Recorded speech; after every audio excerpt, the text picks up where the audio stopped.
Mark Littlewood is the head of the political group Popular Conservatism. Richard Murphy is a political economist and professor of accounting practice at Sheffield University. A quick thought from you both, because you've been watching since the start, and what I read before the news, I can't work out if it's what she said or what's being leaked, Mark, because they put the whole lot out by accident. Astonishing error by the OBR, not just politically embarrassing. I mean, this is highly sensitive information on the markets. Heads will roll there. We've got no reason to believe, however, that the leak is anything other than wholly accurate. So essentially we are hearing from Rachel Reeves exactly what the OBR said we would be hearing. No surprise there. Taxes are going to go up by about 30 billion. Big thing is freezing tax thresholds. So as salaries rise, because they tend to go up year on year to keep pace with inflation, more and more people are going to be dragged into paying income tax, either at the basic rate or at the higher rates. Going to be harder to save for your pension. If you want to sacrifice some of your salary to put into your pension and you go above £2,000 a year, you will now have to pay nix on it. And if you live in a big or valuable house worth more than £2 million, you're going to be hit as well. There's a few other changes as well to the milkshakes are going to be taxed, gambling is going to be taxed higher, 30 billion overall. And the tax burden by 2030 will be 38.3% of national income, the highest ever in peacetime. Right, you've done that in an amazingly dispassionate way. I'm going to ask you what you think about it shortly. But Richard Murphy, you're listening alongside Mark. What do you make of it? As I told you just before we went live, Jeremy, she is talking about such incredibly small and almost irrelevant details during the course of this speech that she might as well have been announcing the details of the Treasury Christmas party, because this is a budget full of micromanagement. The big overall message I get out of this, and from what Mark has just accurately reported, so well done there, Mark, but what she's basically doing is showing she has no idea what to really do. So she's raising quite a lot of tax, according to Mark. Well, look, come on, she's raising tax largely by doing nothing. She's actually going to leave the allowances where they were. But that's something. Rishi Sunak, that's a tax rise. That's a tax rise. Rishi Sunak started this process several years ago. During the COVID era, he said he was going to freeze personal allowances, and he was going to do it, I think, then until 2025 or 26 now, in other words. Now we're going to have it until 2031, by which time those allowances will have fallen in value by well over a third. So remind us where the higher rate comes in at 42? 50, no, just over 50. 50, OK, so we start the basic rate at £12,570, which is near enough the old age pension. Yes. I know, I am an old age pensioner, much to my own surprise. The higher rate comes in at £50,270, and you start paying 45% tax over 125,000 and a little bit. So you're thinking a lot of people listening to the radio and or maybe not even in the jobs market yet will be higher rate taxpayers without being necessarily in the kind of jobs that were envisaged to catch them, the higher rate to catch them when it was first brought in. Oh, exactly. Well, two things. No, that's exactly right. I mean, initially the 40p rate, we obviously have the higher rate on top of that, was aimed at high earners. You know, if you're really doing very well, we'll take 40p in each additional pound you earn. We are now going to see not quite 1 million, but perhaps 800,000 more people dragged into that. Not necessarily because they're getting richer. This is the political con of fiscal drag.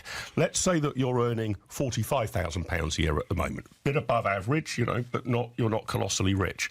You'd expect over the next few years, just to keep pace with inflation, to see your pay go up £1,000, £2,000 a year. Before you know it, in 2 or 3 years' time, you will be a higher rate taxpayer. And you won't be any richer because your pounds won't stretch as far. That's we're going to see people, I don't know if nurses, but a classic, you know, we've had examples of teachers. Head teachers already. Well, head teachers earn a lot more than that, Jeremy. You're out of touch. Average teachers. Yeah, well, average teachers can earn that much. A teacher will be on a high rate bracket in the next 2 or 3 years. Senior teacher, yeah. Let's be clear who she's going to upset here. First of all, she is going to upset a large number of pensioners who have nothing but their old age pension or a little bit of savings income. And remember, savings income isn't taxed. Now, I know there's £1,000 allowance a year tax-free, but even then, that's not much. And those people are suddenly going to find that they may be paying tax and they've got to fill in a tax return. And one of the great injustices of our tax system is that pensioners are being penalised for not submitting tax returns and, in fact, owe more in penalties for not submitting tax returns than they actually owe in tax. But nonetheless, they're pursued for it. This is wrong. We should have a personal allowance which is bigger than the old age pension by a safe margin to ensure that doesn't happen. You're absolutely right, Mark. God, this is annoying that we're having to agree with each other. We're going to find something big to disagree on at the moment. We're going to find something. I'm going to play some music. So just on that point, Richard, sorry, key question is, at some point, the 12,000 odd state pension will go above the threshold to pay the lower rate of tax. So you'll start it's paying not, tax. and that is, and the Tories actually had said you will never have to pay income tax as a pensioner on the state pension. And that looks like it's true, and the government will not run PAYE on the old age pension. So they just don't know how to do it, which is bizarre. So you'll have to fill out a form. So you'll have to fill out a tax return. Okay. That is going to be millions. I thought they would just take the tax off it before it arrived with you. Millions of old age pensioners are going to have to fill in tax returns at the current rate. This is a disaster. This is where a budget unravels on things like that. Okay, but it's not happening yet, is it? Well, it's not yet, but by 2031... Oh, yeah. All right. That's going to happen. Depends what happens with the triple lock. As that pension goes but even up, so, Mark, it's going to happen. Closer to breaking through. Very soon, I would suggest. Let's just have a quick listen to Rachel Reeves. They never even have paid a penny in tax. This is her live in the House of Commons. Let's have a listen. Allowed thousands of people living abroad to buy their way into the state pension for as little as £3.50 a week, debasing the purpose of our pension system. So talking there about people who draw the state pension down abroad, I think we can also hear what she said about this massive leak of the budget by the office 2 doors down from hers. It is my understanding that the Office of Budget Responsibility's Economic and Financial Outlook was released on their website before this statement. This is deeply disappointing and a serious error on their part. The Office for Budget Responsibility have already made a statement taking full responsibility for their breach. Let's go to BBC political correspondent Alex Forsyth. I'm aware I'm taking you away from the speech, Alex, but tell us what you've heard so far. Well, we heard it all before she stood up, Jeremy, in some ways, didn't we? Because the Office for Budget Responsibility mistakenly published the key measures. So we kind of knew what was coming, and some of the headlines the Chancellor hasn't even announced yet, but we know what they're going to be. I think the takeaway from what Rachel Reeves has said so far is that she's really trying to land this message, which she's been trying to do for some time, which is that as a Chancellor, she's going to be careful with the public finances. She's not going to borrow a whole lot more money. There's not going to be a return to austerity, so no big, huge squeeze on spending. But, of course, the other side to that means that taxes are going to go up. And we know the key measures are going to be freezing the threshold. So what that means is as your wages go up, you get dragged into paying higher rates of tax. So I think that's the biggie. And the other biggie from a kind of political perspective is that we think the Chancellor is very shortly, if she hasn't already, since I've been talking to you, going to announce lifting the 2-child benefit cap, something that a lot of people in the Parliamentary Labour Party had wanted her to do. But she'll be accused then of raising taxes on working people and paying the money out to people who are not working. Yeah, I think that is a very possible accusation that the Chancellor will face, because it also says that in this budget she's going to have to fund some of the U-turns that we saw on other aspects of welfare. So you'll remember that the government was going to cut the winter fuel payment and then reversed that cut to the winter fuel, and also was going to cut the welfare bill and then had to U-turn on that. So we know that's going to cost money as well, and that's in all of the figures that have been published by the Office for Budget Responsibility. So I think the Chancellor's argument is that she's still trying to be a careful custodian of the public finances without putting a squeeze on public services. But of course, there are going to be big questions about where that money is coming from. And we know over the next few years, taxes are going to go up, according to these documents, by about £26 billion. And I reckon one of the political attack lines from the Conservatives will be this argument that said, look, you promised you weren't going to put up taxes on working people. And by freezing those tax thresholds, you will drag people into paying higher rates of tax. So I think that's going to be where some of the politics of all this goes. Right. The summary that I was given before the news of the speech so far may be the summary of the entire speech. And this is the confusion we've got now, which is that broadcasters are putting out the whole of the budget because it's come already from the Treasury by accident. And it almost doesn't matter what she says, does it? Because it's all been announced already. I mean, you're so right. I don't think it is going over the top to say it is absolutely extraordinary that the details of this budget were put out before the Chancellor even stood up. And it wasn't the Treasury that did that, to be fair. It was the Office of Budget Responsibility, which is the government's kind of spending watchdog. And they've held their hands up and said, look, it was a technical error. We're going to look into how that happened. But, you know, the fact it did happen, and you had journalists and you had MPs sat in the House of Commons looking at their phone, scrolling through the details of the budget before the Chancellor had even announced it. I mean, that is really significant. And you're right, you know, people are now considering the impact of measures that Rachel Reeves still hasn't even said. Exactly. You know, and I think the thing about all of this is, yes, it was the Office of Budget Responsibility that did this. The Chancellor rapped them on the knuckles at the start of her speech. But, you know, there's been such a lot of conversation about all of the speculation leading up to this budget. What this now allows Rachel Reeves' political opponents to do is to say this just adds to the air of kind of chaos around it. And I think that's a political danger. Thank you very much indeed, Alex Forsyth, BBC political correspondent. You're agreeing with a lot of that, Richard?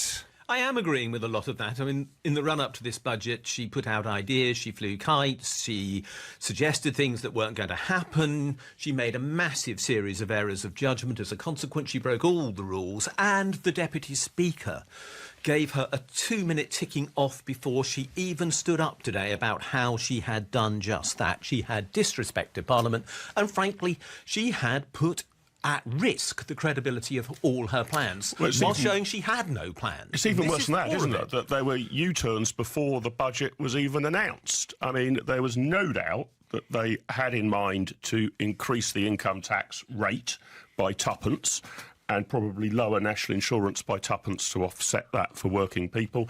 That was the plan.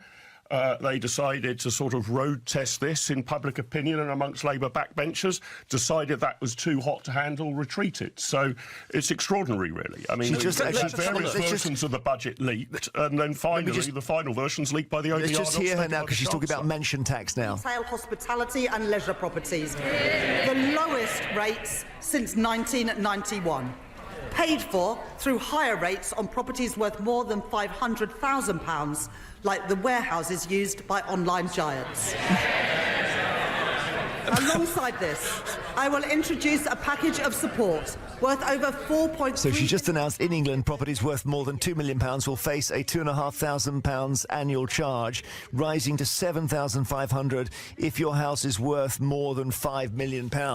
There aren't that many worth more than £5 million, but what do you think of this, Mark Littlewood? This is apparently going to raise £400 million. It's more fiddling while Rome burns. Look, the problem that the Chancellor's got is there is no appetite on the Labour backbenches. Indeed, there is huge hostility towards any form of meaningful reduction in public spending. So, in essence, the public spending that Rachel Reeves has got to dish out, her hands are tied. She's got to do that. And the trajectory there over even the short term, let alone the long term, is bad. You know, we have an ageing population, so more and more is going to be spent on social care, on pensions and the like. So she can't tackle spending. So she has looked everywhere down the back of a sofa to find, from a mixture of taxing milkshakes, taxing the gambling industry, taxing homes worth more than $2 million up to $5 million, taxing electric cars, 3p charge for every mile they drive, this salary sacrifice that you can no longer do into your pension. She's grabbing a little bit here and a little bit there to make it look like the numbers balance. But it's worth remembering, no government of either stripe has balanced the budget since 2001. Since then, the government has spent more every year than it's brought in tax receipts. Thank God that is going to continue. Thank God for that, Mark. Well, You look like at the that, sorry Richard. state it's led us to. Well, It hasn't. The problem is we have not spent enough, Mark, because the private sector has failed this country. We have now tried this theory Mark, to death. Mark, give me a bit of a go. Go on. We've been here talking about this, the three of us, Yes. for around 15 years Yes. now. Amazingly. Over that time, you criticised Tory government after Tory government for never cutting spending because there was nothing to cut, because there was need to be met and they had to do it. And now you're criticising Labour for doing the same. And actually, throughout all that, if we think about it, what we needed was to spend more money. The thing that this budget should have delivered is a massive reallocation of wealth from the top to the bottom, because if you do that, you deliver growth in this country.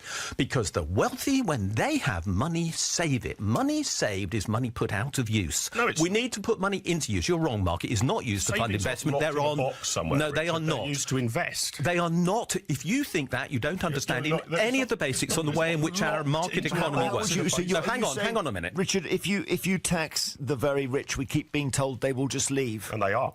A tiny number will leave. But it is a tiny number, and they leave their assets here, they leave their businesses here because they do not live above the shop. The point is this: if we redistribute, the people who get the money spend it. If they spend it rather than save it like the wealthy, they then boost the economy. Okay. But we've got all that wrong, and if we only understood that, which half the people of this country want, Mark, although you deny it, and maybe half the Tories want as well, we would get growth. Okay. As it is, there's no prospects for growth in anything being said here. And the growth figures are about 1.5% that she's predicting, and that's through the famous OBR. Sue is in Norfolk and she's on the line. Hello, you're a teacher for 53 years, Sue. Well, hi, Jeremy. That's a long old career. Well done, you. So you're now, I'm going to guess you're a pensioner now, unless you started very, very young.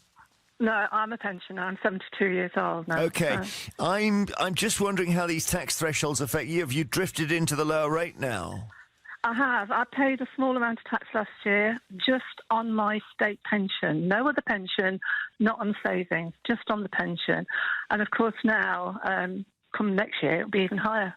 You know, with the increase on the pension, I'll pay more tax. And yeah, so your teacher's pension didn't take you into the lower tax rate, correct? I didn't have a teacher's pension. I didn't have one. I see. I'm a single parent for many years, and basically I couldn't afford it. So I opted out and decided to work hard and get my state pension. Mm-hmm. And that's what I did. I worked and worked, and I worked over the state pension age and applied for my state pension, and here I am. And your state pension is 12,700 or thereabouts? It was last year. This coming next year, it'll be 13.5. And that takes you. Ooh, does that take you into the bracket? Yeah. Oh yeah, because it's 12.5 tax allowance, so 13.5 gross. Yeah. So you'll have to. And Richard's saying you have to fill out a tax return. You don't actually get. It won't be taken off as PAYE. No. Last year they didn't ask me for a tax return. They just sent me a bill. Yeah, well, we've got a lot of listeners, Mark, who've been sent bills for unpaid tax. I spoke to somebody this morning who said they had a £900 bill and they don't even know what it's for. Yeah, it's right. It's very problematic here. There is a difficulty, however. If we're going to have a triple-locked state pension, it's generally going to grow faster than inflation, faster than wages over the long run, because we pick the biggest number, 2.5% inflation or wage growth, and we keep putting up the pension by that biggest number. So as the years roll by, that pension gets relatively stronger compared to wages and prices. So at some point, you know, if we lived in a world in a decade or two's time where the state pension has gone up to, I don't know, 18, 19, 20, 21,000 pounds, are we really going to say, well, no income tax should be paid on that? Because we are supercharging that state pension. Yeah, but why tax pensioners who are getting it direct from the state? Don't pay the pension in the first place. That's also true of public sector workers, for sake of argument. Let's deal with the reality here. What you're saying is you want to cut spending and you want to cut taxes to benefit the wealthiest in this country, in the City of London, and you want to punish people like our caller who has worked for years to deliver valuable service and who you now want to punish, Mark. That's exactly what you're saying. You are totally biased in favour of wealth and against ordinary people. I don't want the... And I'm the exact opposite, Richard, and that's what we're doing. I'm sorry, that is a complete miscaricature of my position. He likes wealth. I like wealth, but I also want income tax to fall on average people. I want the rates to go down. I want the thresholds to go up. I do not want the tax burden. Well, why don't you go with Richard's theory then? That there is, but why, Mark? Why don't you go with Richard's theory that we don't actually really have debt in the real sense? It doesn't exist. I don't believe a word of that. We are every year deciding to incur debt because the government is spending more resources than it brings in tax revenues. That's what's actually happening. Quickly, otherwise, Richard. we could just spend trillions and trillions and trillions. In a sentence, why is he wrong, Richard? Well, He's wrong because we could raise the extra tax off wealthy very easily. We could have equalised income tax and capital gains tax rates, then got to 12 billion. We could have introduced an investment income surcharge on the people who save rather than the people who work and raised 18 billion. We wouldn't have needed to do all this other rubbish. Okay, Rachel Reeves still speaking. Let's just check in with her. Out of poverty as we do it. We've passed the Renters' Rights Act and we've extended... So she's summing up some of the things they've done at the lower end to help people. And I'll play you some clips now, just the main points here. So tax thresholds frozen. As our two guests say, that will bring more people into the higher tax rate as the years go on. Today, I am asking everyone to make a contribution. The previous Conservative government froze personal tax thresholds from 2021 to 2028. And today I will maintain all income tax and equivalent national insurance thresholds at their current level for a further 3 years from 2028. And the mansion tax? From 2028, I am introducing the high value council tax surcharge in England. An annual £2,500 charge for properties worth more than £2 million, rising to £7,500 for properties worth more than £5 million. Then the pension salary sacrifice change. I am introducing a £2,000 cap on salary sacrifice into a pension, with contributions above that taxed in the same way as other employee pension contributions. That is a pragmatic step so that people, especially on low and middle incomes, can continue to use salary sacrifice for their pension without paying any more in tax than they do now. And electric car drivers are going to start paying more. And because all cars contribute to the wear and tear on our roads, I will ensure that drivers are taxed according to how much they drive and not just by the type of car they own, by introducing the electric vehicle excise duty on electric cars. This will be payable each year alongside vehicle excise duty at 3p per mile for electric cars and 1.5p for plug-in hybrids. What about increasing income tax, which was talked about? I can confirm that I will not be increasing national insurance, the basic, higher or additional rates of income tax or the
travel.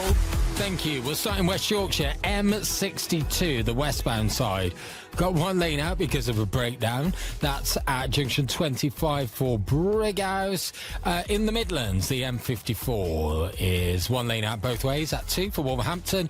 Eastville in Bristol, Fish Ponds Road, the A432. Blocked because of an accident at Shamrock Road. In Reading, Bath Road, the A4 closed because of an accident on Hogarth Avenue. Central London, Westminster, Cockspur Street, the A4, long delays due to a farmers' demonstration between Trafalgar Square and Pall Mall. In Surbiton in London, Surbiton Hill Road, the A240 is closed. Well, don't go there at the moment. Closed. Yeah, that's Richard there speaking, yeah. On Barrylands Road, Richard, stay away. And in Cornwall, Sandplace Road, the A387, that's closed because of a fallen telegraph pole, and that's on St Martin's Road. And staying in Cornwall, St Columb Road, the A392, closed because of an accident near the Park Dean Resort, White Acres. You're all up to date. Thank you, Richie. BBC Radio 2. On BBC iPlayer. This is where it all began for me. Girl power, #1 hits, and world domination. We were a force to be reckoned with. It was just the most electric feeling. We had the best times of our life, but it didn't take much for it to go a little bit wonky. The press were brutal. I associate fame with being loved, but it almost killed me as well. Girl bands forever. We battled the social media trolls together. You become a sisterhood. Watch on BBC iPlayer. I'm just looking at the electric car thing, and I'll start with you on this, Richard. If you bought an electric car, you bought it because you're not going to pay tax on your car, and now you are. And you'd be right to be really cheesed off, wouldn't you? I haven't bought an electric car, so I'm not cheesed off, but I can understand why people will be. But the whole basis of selling electric cars has anyway been a bit of a con because they are not climate friendly. They actually have significant problems inherent within, particularly because they are giant tanks in most cases, so big that they're ridiculous. But there's a very big question in here as well, which is, how is she going to know what the mileage is? Is it going to be based upon an MOT? You don't have one in the first 3 years, so what is the data she's going to use? There's going to be an invasion of privacy on self-declaring. this one as well. Self-declaring. We self-declared, then checked against your MOT. I'd probably share your scepticism a bit about electric vehicles, but I think the reason that people will be furious is that governments typically try and encourage them to do one thing. I mean, remember the whole issue about diesel? Yeah. So you're told, do this because it's the right or appropriate thing to do, and you will be financially rewarded or at least penalised rather less if you do this. So you go down that particular alley, and then you're told a year or two later, oh no, sorry, we're going to pull the rug from under your feet. Diesel thing was a very big mistake. It was like a misprint in a way, wasn't it? They said it's cleaner, and they said, well, sorry, it's not. Yeah, and now, I mean, they're not going as far as Richard did on the environmental impact of electric vehicles, just obviously because people have switched to electric. They now need money. They now need money. Yeah. So I think people who have decided to do that acted in good faith, read that as a government signal to encourage them to take that path of behaviour. If you do that, you should expect the government to pretty much stick to their side of the deal. Mind you, if you drive 300 miles, you're going to spend £9. Yeah. It's not too bad, is it? But let me put it in context at the moment. Because we actually have ridiculously high electricity charges in the UK, quite absurd as a result of government regulation. I would agree with you here, Mark. Wow. Regulation Very which is libertarian of you. totally bonkers because it bases all electricity prices on the basis of gas generation, and most of it isn't generated by gas, of course, it's generated by renewables. We have this ridiculously high charge, and in fact it costs more to run an electric vehicle per mile already than it does a diesel car. Let's talk to Joanna Nicholas, who's an independent social worker and child protection consultant, and I just wanted to ask you about the lifting of the two-child benefit cap, which is another one which Labour backbenchers basically demanded, and she had to do. Joanna, are you pleased with that? Good afternoon, Jeremy. I am pleased with that. I definitely am, because I think that penalising children, which is ultimately what it did, is not the right way to tackle the issues that we have with benefits in this country. It's just the benefits bill is so high and they've got to find savings somewhere, and then you're thinking, where do they go if not there? But we need a country that's brave enough to look long term, to look at why there are so many people who have more and more children who can't afford to care for their children. We need to look at that, and we need to look at how we're educating people. We've got 31% of children living in poverty. We've got a quarter of children leaving primary school who aren't meeting the expected literacy levels. That's what we need, the long-term view. Is there will be people who say, and they'll be in the coverage tomorrow, who say that when you create a safety net, you change behaviour in an adverse way. So you will have people saying, well, I don't need to worry about having a third or a fourth because the state will pay. Yes, but it's much, much, much broader than that and more nuanced. You know, it's very easy to talk about aspirations, but you only have aspirations if you have opportunity. And many of these families who keep on having more children that they can't afford to care for, they don't have the aspirations because they don't have the opportunities. And that's what I mean about the long-term view. And welfare will help there.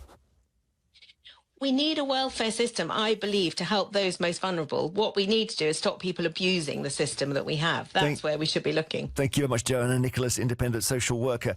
Mark, is there this ongoing issue about the amount of benefits being paid out, which seems to be crippling the country at the moment? Yeah, I mean, it's easily the biggest ticket item on government expenditure is welfare, taking money from one cohort and giving it to another.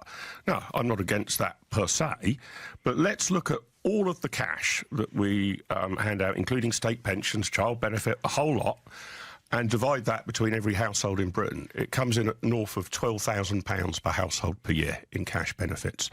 You would have thought for that we could have cracked poverty by now, wouldn't you? Because you would assume the top two-thirds, perhaps, top three-quarters, don't need any welfare support. So you should be able to focus that £12,000 per household per year on the bottom, I don't know, 5%, 10%, 20%, pick a number.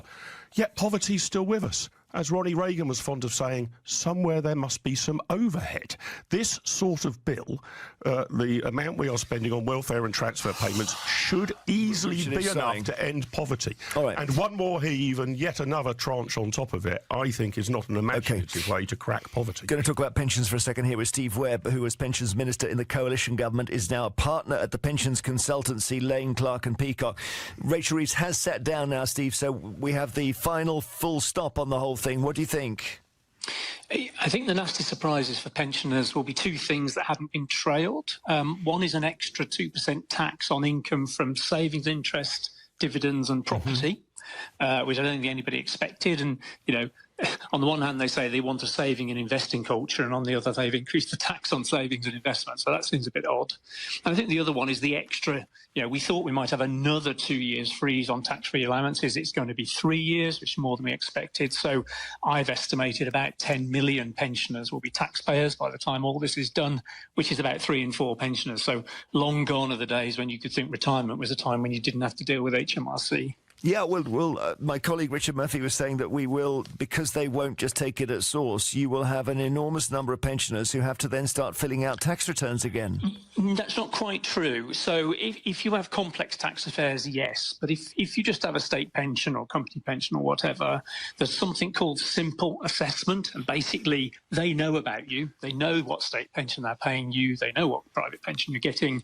And if they haven't got the tax they need, they fill it in for you, basically, and send you a bill. So, but there are a lot of people with savings, Steve. There are a lot of people with savings who are going to need to fill in tax returns now. A lot of the savings interest is reported to the government. But yeah, you're right. So there will be some more people filling in forms. But to reassure a lot of people, if your affairs are simple, they will send you a bill. And it's a bill you'd rather not have, obviously. Just help us on this 2% thing. That applies to, you said, savings, property, and dividends. Meaning what? If someone's built up savings, then before they extract them, they pay an extra 2% in tax? Yeah, so if you've got savings above the various allowances that you can have a certain amount of interest income a year tax-free, but if you say £1,000 on some forms of interest, if you're above that, you already pay income tax at 20%.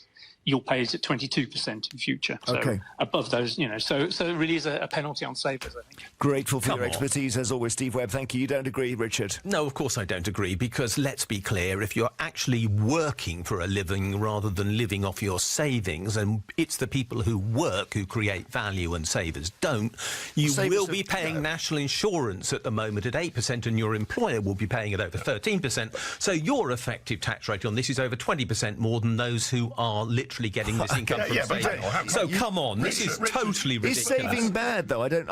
No, well, it shouldn't be. I mean, Steve Webb is right. Obviously, if you increase tax on savings, if you increase tax on anything, you tend to discourage that activity. If you increase tax on bananas, you discourage banana eating.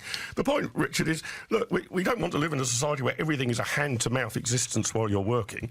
Ideally, while you're working, you tuck some of the money away in savings, don't you? You see, you say, right, well, I'm not going to spend every last penny in my wage packet. If I've got a little bit of flexibility, I want to tuck this away for my old age. Let me just go to... No, I just want to go to Kemi Badenoch, who's just speaking. Let's just hear her. They can chanter all they like.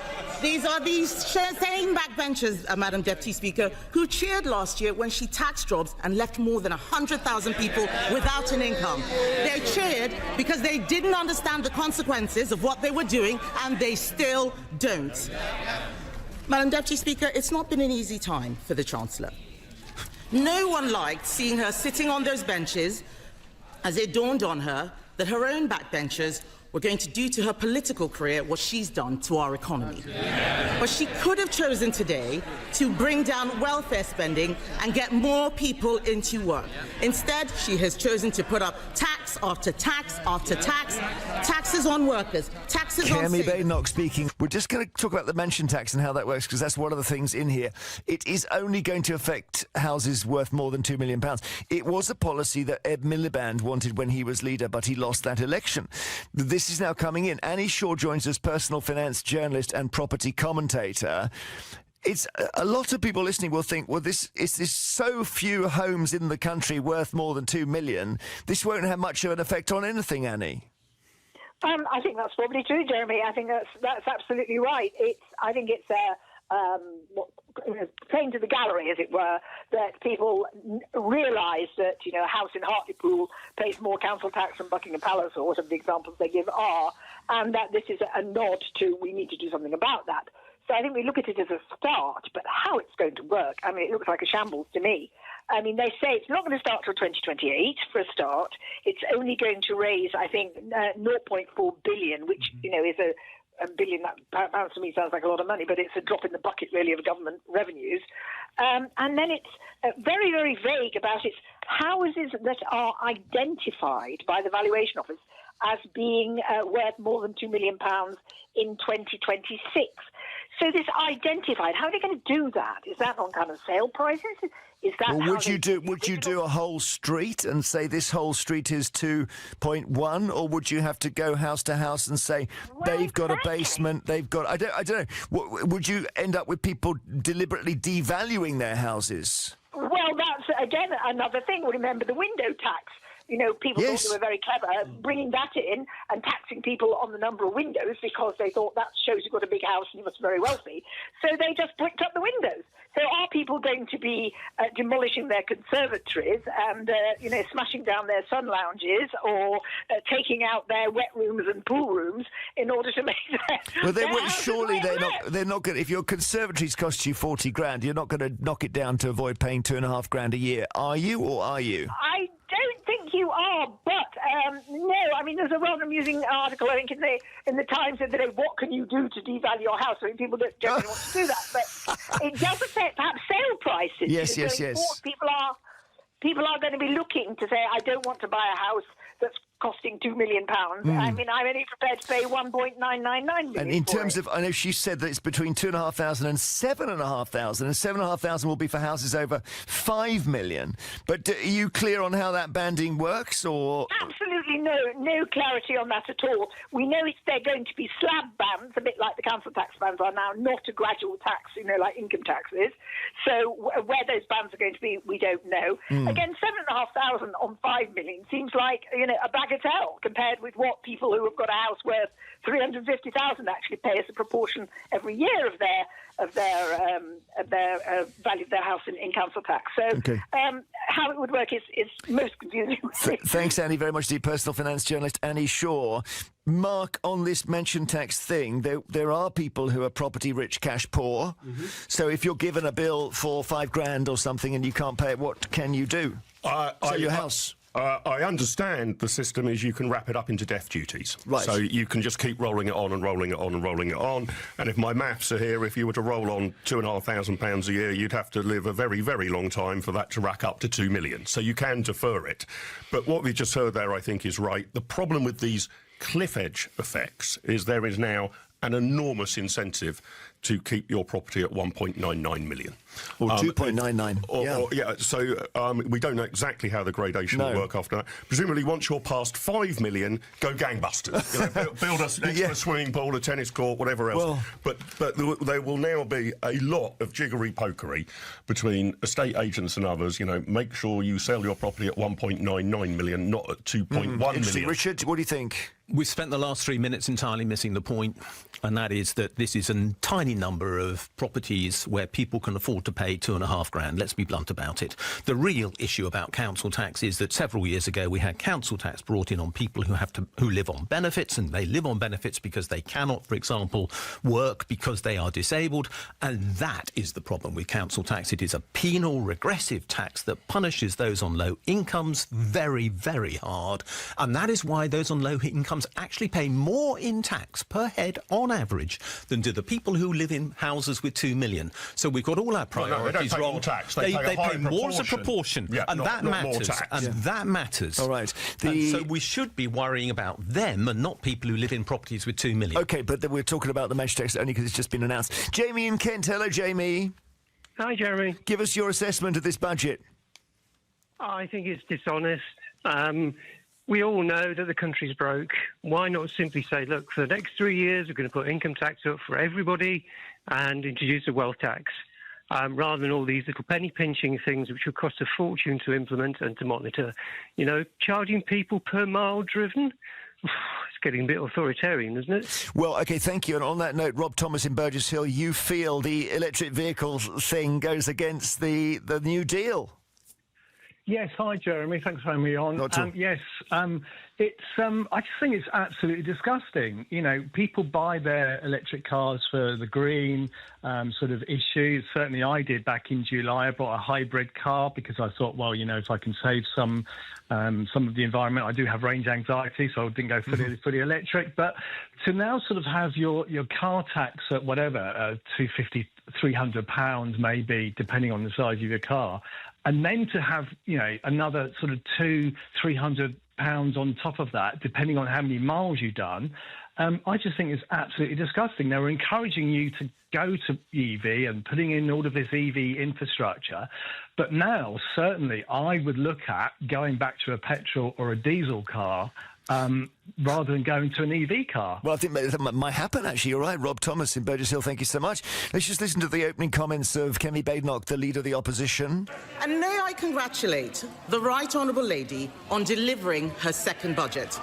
I hope she enjoyed it, because it really should be her last. Do you think it will be her last, Richard Murphy? Yes, I do. I do think she will be out of office with Keir Starmer next May, because Labour is going to suffer an electoral meltdown on the basis of current polling figures. And rightly her last, because frankly she is incompetent. I mean, on that point, Mark and I will agree. Is that not, when she said that's misogyny and mansplaining? No, that's got nothing to do with misogyny and mansplaining. This is all about the fact, and we've listened to many chancellors for many years, and most of them we've dismissed as incompetent. Let's be blunt. Well, exactly. But the fact is, therefore, we're not being misogynist by calling her that. If you want to hear a competent budget, I did put one up on YouTube this morning, Richard J. Murphy channel, and you can hear real ideas about a radical alternative to this rubbish. Mark, is this her last budget? She stands or falls with the Prime Minister. Chancellors and Prime Ministers tend to have that symbiotic relationship, that umbilical cord between them. Usually if the Chancellor has to go, the Prime Minister goes soon after. I would expect they will stand or fall together, most likely fall. In May or sooner? So, possibly even sooner, because if Labour MPs can see the disaster coming, they may want to take some remedial action before they get crucified at the ballot box. Thank you The both. point Go here, on. actually, a quick one. We haven't had the chance to read all of that OBR report yet. But remember, and we've been here many times before, as I've said, the pasty tax fell apart because the detail was there. The caravan tax failed for the same reason. Philip Hammond had a problem with national insurance for the same reason. And those things were deeply damaging. There might be more And the damage mansion to tax come. might be one of them. Might They be haven't more worked it out. damage to Weirdly, come. might be. Just finally, Mark, you said the coming disaster. Just what do you mean by that in a sentence? You said that the Labour Party is going to get wiped out in May, I and see. Labour MPs may wish to act in advance of that rather than after the apocalypse. Thank you both so much. Always interesting hearing you both, particularly at length today. Mark Littlewood, head of Popular Conservatism, the political group. Richard Murphy, political economist and professor of accounting practice at Sheffield University, with the YouTube channel called Richard J. Murphy.